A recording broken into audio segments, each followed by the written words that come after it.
병원장이 4차례나 병원의 개폐원을 반복하면서 직원 임금을 체불한 사건 전해드렸었죠.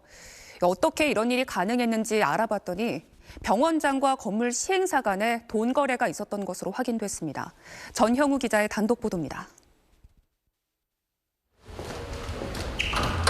경기도 각지에서 4차례나 병원을 열었다 닫으면서 직원 임금을 지급하지 않았던 병원장 정모 씨.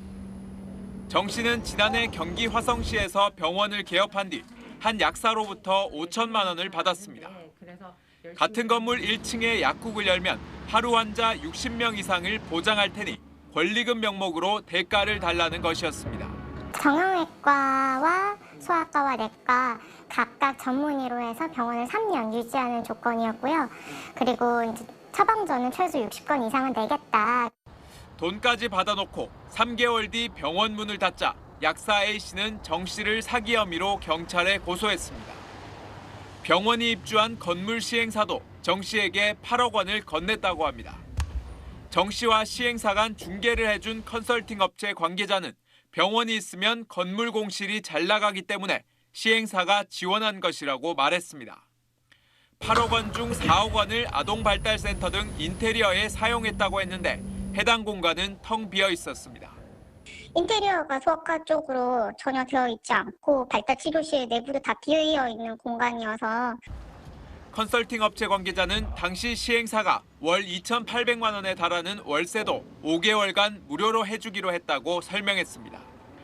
3차례나 병원을 닫아 이미 30억 넘는 빚이 있었던 정 씨가 병원을 또 차릴 수 있었던 건 건물 시행사와 약국으로부터 받아 10억 원 가까운 돈을 굴릴 수 있었기 때문으로 보입니다. 정 씨는 2018년 시흥시에서 다른 의사와 함께 3번째 병원을 열 때도 건물 시행사로부터 지원금 6억 원을 나눠 가진 것으로 알려졌습니다. 정 씨는 병원 인테리어 공사가 잘못돼 다시 하면서 비용이 많이 들었다며 약국 5천만 원과 직원 체불임금도 하루빨리 갚을 예정이라고 밝혔습니다. 의사가 제약업체나 의료기기 업체로부터 리베이트를 받는 건 법적으로 금지돼 형사처벌과 자격정지를 받게 됩니다. 하지만 건물주나 시행사, 약국 등으로부터 돈을 받는 건 의료법에 별다른 규정이 없습니다. SBS 전용우입니다.